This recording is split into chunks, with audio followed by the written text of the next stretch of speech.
Hi everyone, I'm Tallcat and welcome to my setting video.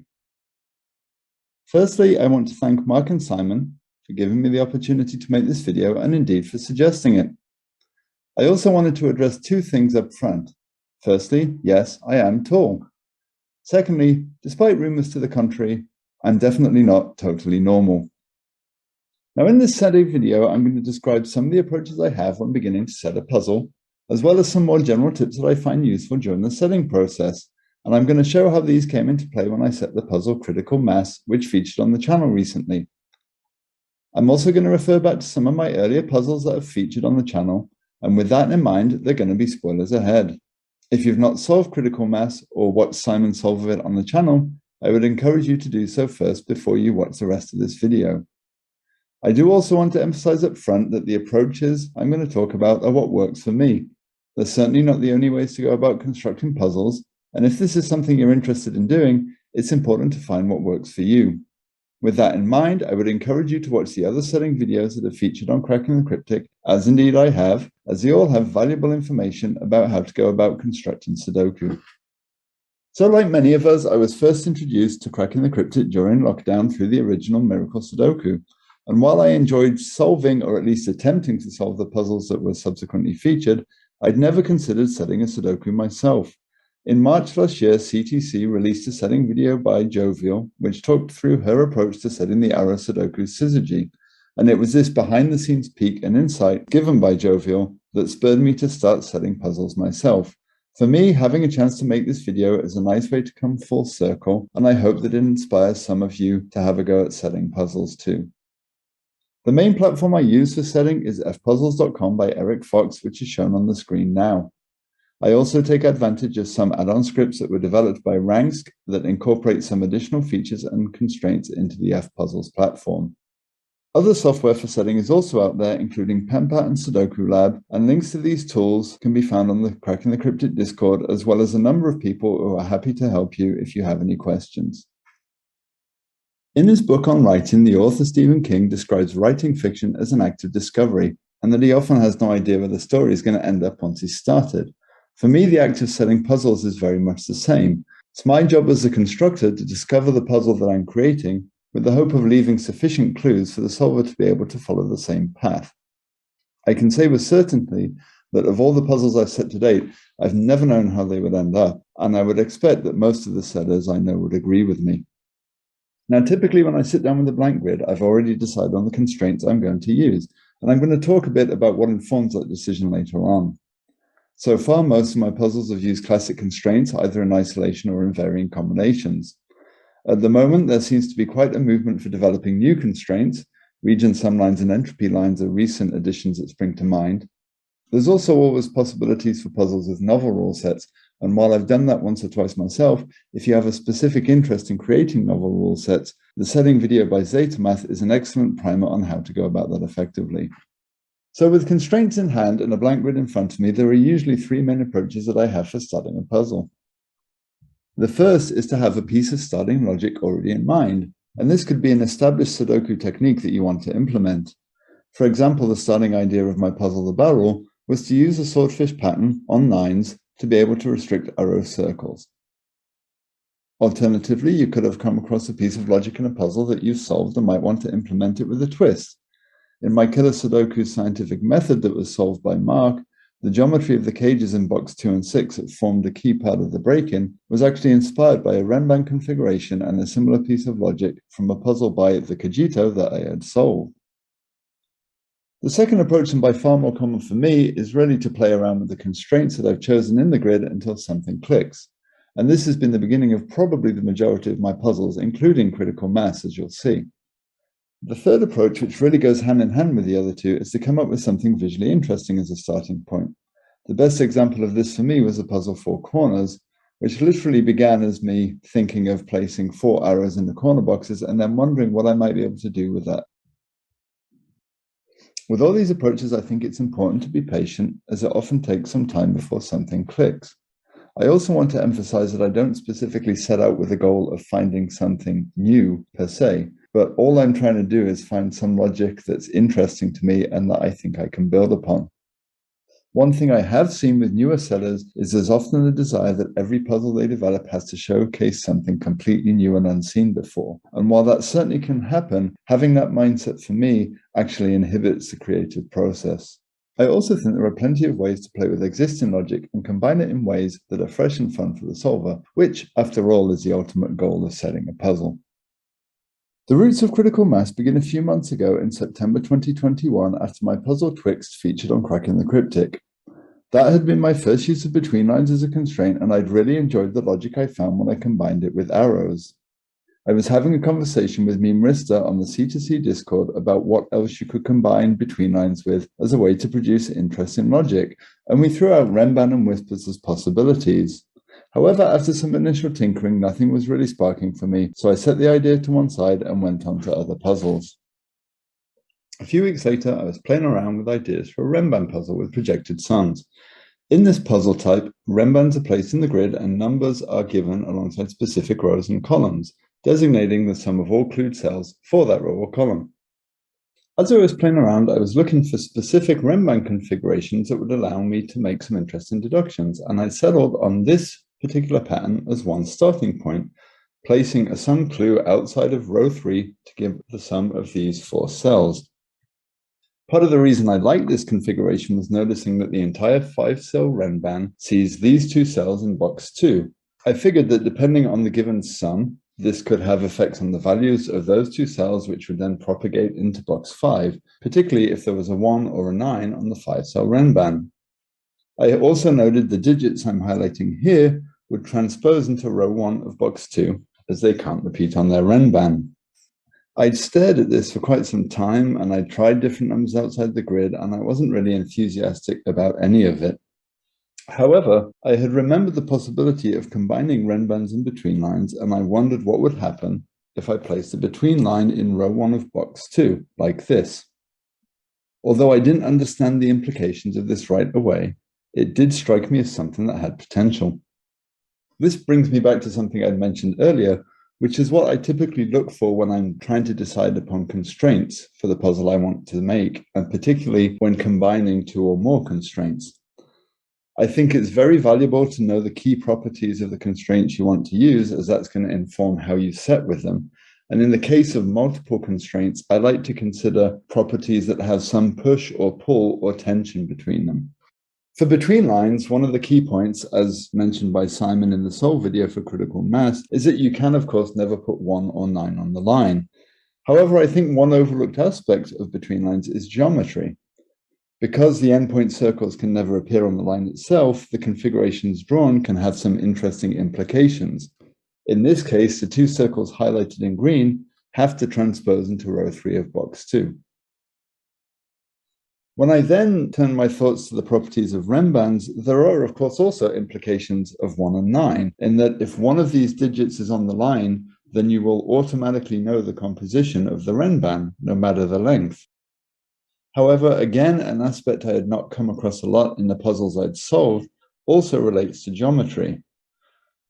As I noted before, the entire 5 cells of this line here see all the cells highlighted in green.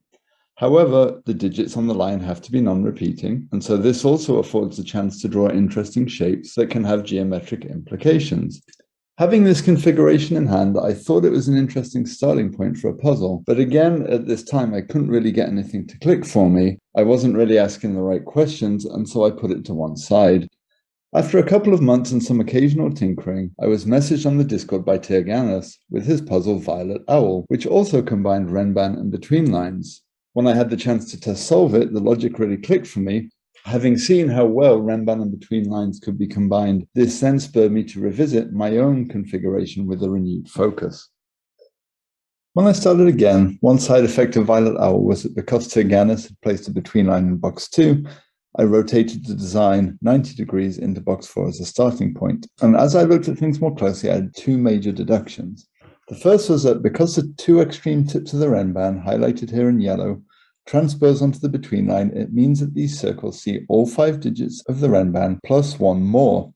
Therefore, they have to be at least 7 apart, and so come from 1, 2, 8, or 9. While this seemed to be interesting, initially it turned out to be less so. And the crucial logic I found was the same as what Simon found pretty quickly in his solve video. So when considering if there can be an extreme digit, 1 or 9, on the Renban, it is clear that it cannot be in the extreme cells, as these transpose onto the between line. If there is an extreme digit on the Renban, it must be in column 2 of box 4. However, this sets in motion an iterative process, forcing 2 or 8 onto the Renban in box 4, then 3 or 7, and then 4 or 6, and the puzzle breaks. This means that 1 and 9 cannot be on the Renban at all, and so must be in column 3 of box 4. According to Zetameth, this type of deduction, where a specific situation results in a cascade effect that ultimately breaks a puzzle, is a trademark part of my style, and he refers to it as a Tallcat deduction. Now, although I like this logic immensely, I realize that it might not be the easiest thing to spot. And when that occurs for me in setting a puzzle, one thing I like to do is to lean into symmetry and use identical logic in another place. In the case of critical mass, this led me to place the same configuration in box 6, rewarding the solver by allowing them to use the same logic. This also has the benefit of giving me pencil marks in other parts of the grid that I might then be able to use. So if you solve critical mass, you can now see the beginnings of the puzzle in the grid, and I'd love to say at this point the rest of the puzzle flowed very easily. But although I had good starting logic in hand, I really was unsure what to do next. Typically for me, when this happens and I have a mental block, I find that if I walk away from it for a time, maybe go off and solve some other puzzles, more often than not, when I return to the puzzle with fresh eyes, then I'm able to move forward. And this is also something that I've found helps me when it comes to solving as well, particularly with harder puzzles. So when I revisited the puzzle again, the next logical step to me was to use the hard-won 1-9 pencil marks in some way, and so I began to experiment with ways that I could do that.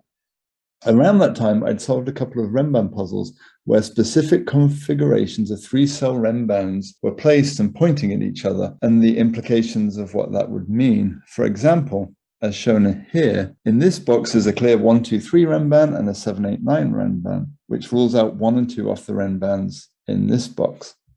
With that logic in mind, I considered extending Renbans from boxes 4 and 6 into box 5, particularly if I could force a 1 or 9 onto such Renbans.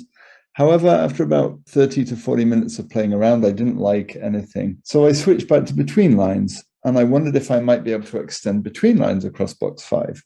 However, I quickly realized 2 problems with this.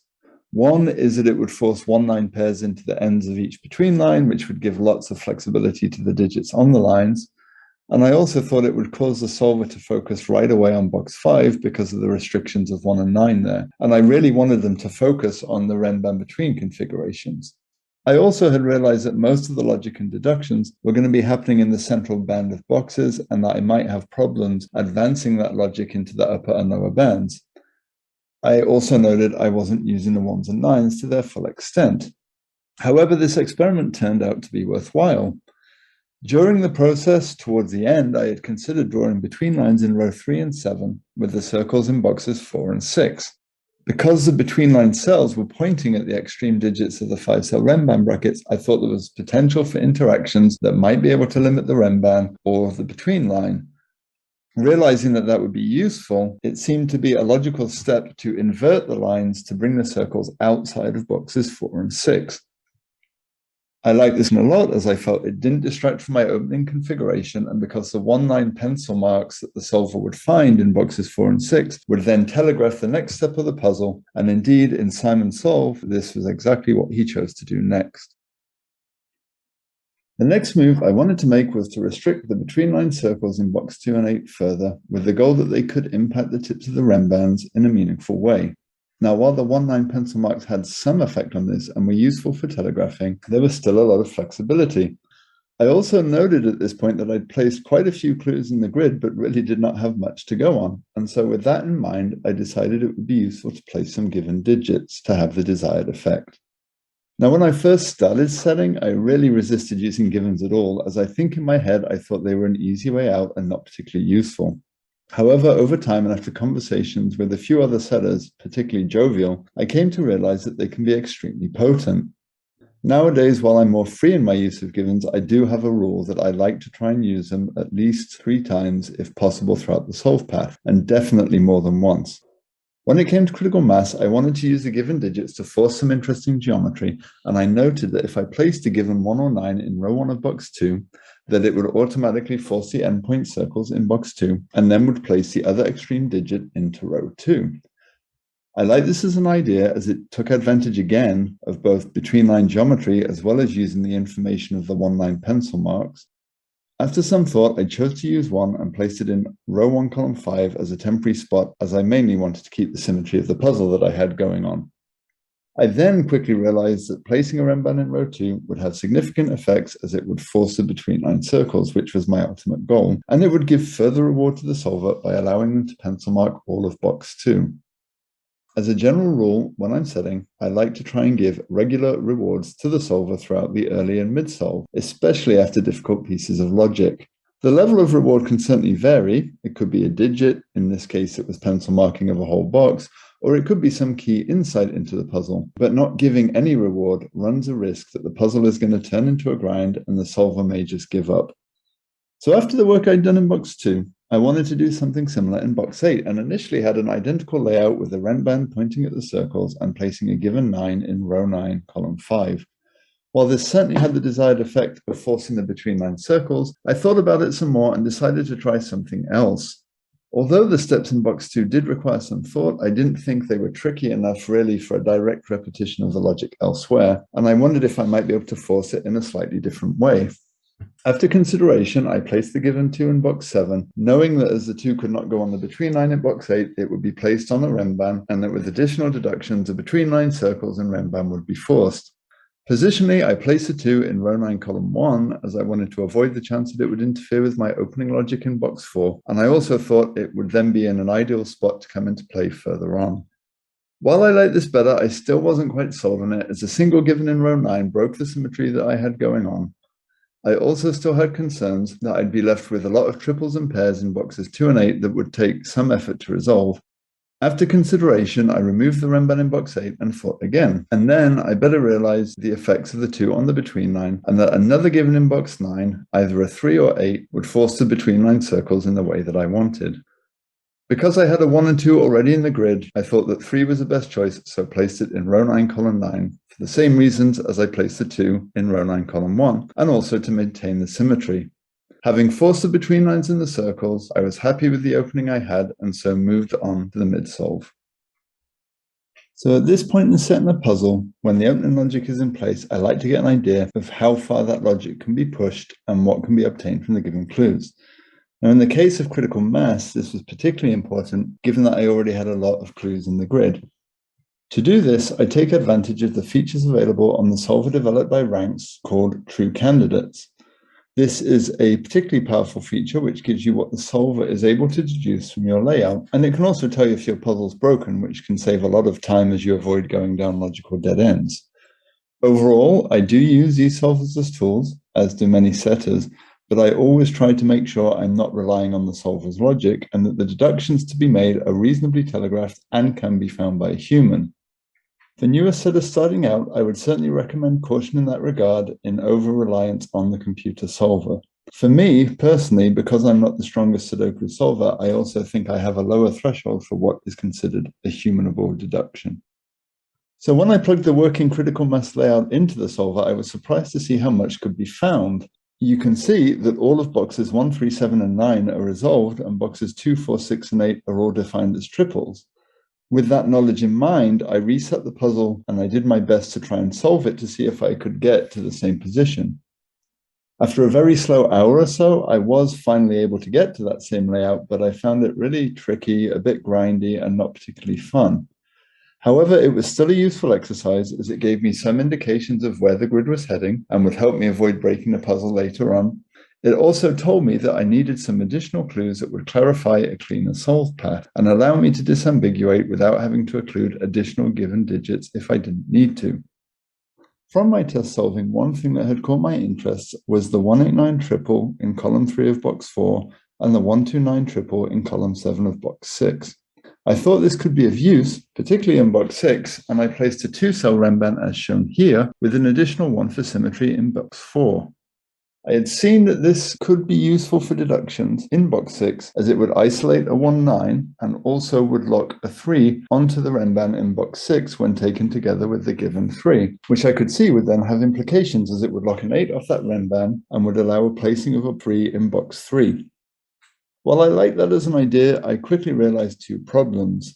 Having two cell Renbans in those positions was far too potent and would likely focus the solver on that box pretty quickly after the opening logic and would bypass the between lines in box 2 and 8. I also saw that it wasn't really helping much with disambiguating box 5, 2, or 8. After some thought and a bit of trial and error, I realized that if I extended the Renbans one cell, this would leave some ambiguity, not disrupt the early steps, and would break into the central box. However, this left me with a problem of how to lock 3 onto the Renban in box 6, which was the step that I wanted to force. I took some time to study the grid from the computer solver together with what I expected the human solver to have at that point. I had a eureka moment when I realized that if I could force 2 into column 5 of box 5, because of the nature of the 3-cell Renbans, I would be able to lock 3 onto the Renban of box 6. I also saw that placing a 2-cell Renban in box 8 would allow me to achieve that goal by aligning the 2s in column 4 and column 6. I would love to say that this was all a grand plan that I had seen from the start, but there was definitely a healthy dose of luck involved. One of the points I really liked about this step was that it also used all 3 of the given digits in one fashion to lock 2 off the 2-cell Renban. So after checking that this Renban did not break the puzzle, unfortunately it did not, I went back to the beginning and started solving, which brought me to this point with a much cleaner solve path. By now, I could see I was on the home stretch of the puzzle, and I just needed some careful thought to place a couple of disambiguating clues in box 5. At this point, I wasn't too worried of interfering with the earlier logic that much, as I felt that box 5 had remained pretty untouched in the whole solve path. As an additional fun fact, only the upper of the 2 Renbans in box 5 is required for a unique solution, but I was determined to stick to my symmetric design.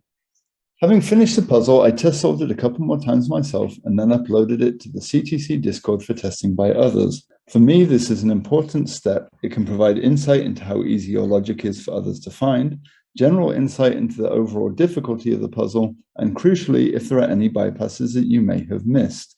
One thing that is a problem for me when it comes to setting is that if it takes time for the puzzle to come together, then I can't accurately judge its difficulty, as a lot of the logic becomes very ingrained in my brain through repeated solves.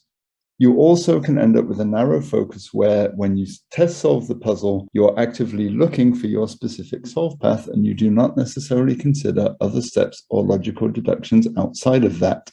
Testing can also help pinpoint any logical leaps you might have made in the process.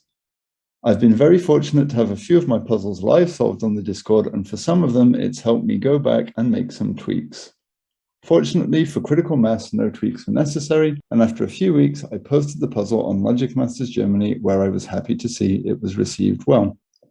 It was also nice to see in Simon's solve that he managed to hit all intended logical milestones on the way to completing the puzzle. So I hope you've all enjoyed this chance to see the construction of a puzzle from initial idea through to completion, and I also hope that it's nudged some of you to have a go at making a puzzle yourself. With that in mind, I wanted to wrap up by offering some general pieces of advice. First, don't be afraid to experiment. This could be in the form of novel rule sets or just playing around with different combinations of existing constraints. As you've seen, there's an awful lot of it in my own process, and really you never know what you're going to find. Second, don't be afraid to fail. By which I mean, don't be afraid about trying something out of fear that it won't work or that it's going to break your puzzle. There isn't a setter that I know that hasn't broken a puzzle a few times during setting, and frankly, critical mass is the exception for me in that regard. More often than not, when a puzzle breaks during setting, it's because of some logic that you may not be appreciating, and you usually gain additional insight as a result. Third, and this is something that other setters have mentioned in their own videos, if you want to set puzzles, then you have to solve puzzles. The more you solve Sudoku, and particularly the myriad of variants out there, the more you're going to get a feel for their own characteristics and how you can exploit them in your own puzzles. You may also find that cool piece of logic that you want to build upon, as has happened with me in the past. Fourth, engage in the community where you can. One of the best things I did early on when I started setting was to join the CTC Discord. There are a large number of amazing setters and solvers there, and they're happy to test your puzzles, give feedback and advice, and collaborate. In addition to Cracking the Cryptic, there are also other Sudoku channels and regular live stream solves on YouTube, including those by Ranks, Zatamath, and Bremster, and they solve a range of puzzles at all levels of difficulty. And finally, I wanted to leave you with some wise words that I always keep in mind when I'm sitting down to set. The first was from Jovial and is something that she mentioned in her setting video, and that is that difficulty does not equal beauty, which is something that I had to remind myself a lot of in my early setting days. Now, I freely admit that many of my puzzles are not easy, but I hope this video has given some insight into how I try to develop a humanable solve path and some of the ways I try to ensure the puzzle remains fun. I also think that the multitude of gas puzzles by Philip Newman, Sam Kappelman-Lyons, and Clover really showcase how elegantly constructed puzzles can be highly approachable too. The second is that it's not a competition between the setter and the solver, and this is something that Codex said to me after a test solver of 4 corners had remarked that it had a neat opening but was otherwise pretty straightforward.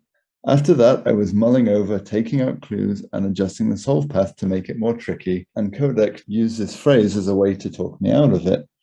This was a welcome reminder that puzzles are ultimately supposed to be fun, and really, if I have any piece of overarching advice, it would be to remember to have fun. I think if you have fun setting a puzzle, then it's going to come through in the final product. So that's all from me. Thanks again to Simon and Mark for this opportunity. Thank you all for watching. And if any of you see me on the CTC Discord in the future, please do feel free to say hello. Happy puzzling.